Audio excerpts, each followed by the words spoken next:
Hello viewers, আমাদের সকলেরই কম বেশি গ্যাস্ট্রিকের সমস্যা রয়েছে এবং এই গ্যাস্ট্রিকের সমস্যা থেকে যেটা সবচেয়ে খারাপ এবং অস্বস্তিকর তা হচ্ছে বুক জ্বালাপোড়া করা।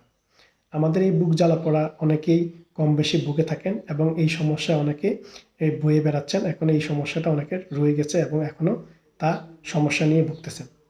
তো আজকে আমরা যে বিষয় নিয়ে আলোচনা করব তা হচ্ছে বুক জ্বালাপোড়া নিয়ন্ত্রণে করণীয় কী রয়েছে। আসুন আমরা জেনে নিই বুক জ্বালাপোড়া থেকে বাঁচতে এবং এটা কিভাবে নিয়ন্ত্রণ করা যায় এবং নিয়ন্ত্রণ করতে এটা কী করণীয় রয়েছে সেই বিষয় নিয়ে এখন আমরা কথা বলব।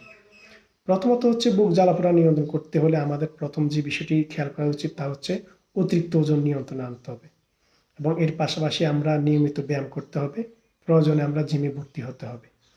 এর পাশাপাশি একটি বিষয় খেয়াল করতে হবে তা হচ্ছে আমরা 3 বেলা সঠিক নিয়মে খাবার, সঠিক সময়ে খাবার গ্রহণ করতে হবে এবং খাওয়ার অন্তত 1.5 ঘন্টা আগে অথবা 1.5 ঘন্টা পরে আমরা পানি পান করতে হবে এবং আমরা একসঙ্গে 200 মিলিমিটারের পানি একসঙ্গে আমরা খাবো না, পান করবো না, এতে আমাদের শরীরের ক্ষতি হতে পারে।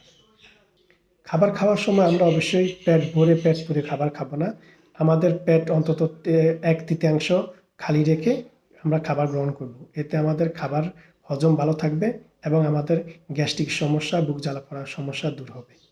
এর পাশাপাশি যে আরেকটি বিষয় খেয়াল করা উচিত তা হচ্ছে আমরা অবশ্যই কখনো কোনো দুধ, চা, কোমল পানীয় এবং মসুর ডাল, চকলেট এগুলো খেলে আমাদের বুক জ্বালা-পোড়া বাড়তে পারে। তাই এসব ধরনের খাবার আমরা খাবো না এবং বিরত থাকবো এইসব খাবার থেকে। এর পাশাপাশি আমরা রাত্রে ঘুমাতে গেলে ঘুমানোর অন্তত 2 ঘন্টা আগে আমরা রাত্রে খাবার শেষ করব। 2 ঘন্টা পর আমরা রাতে ঘুমাতে যাব। আমরা এই নিয়মগুলো পালন করলে এবং এইভাবে আমরা চললে আমাদের বুক জ্বালা-পোড়া অনেকটাই কমে যাবে এবং নিয়ন্ত্রণে চলে আসবে।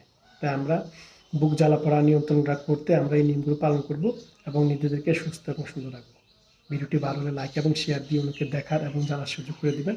সবাইকে ধন্যবাদ।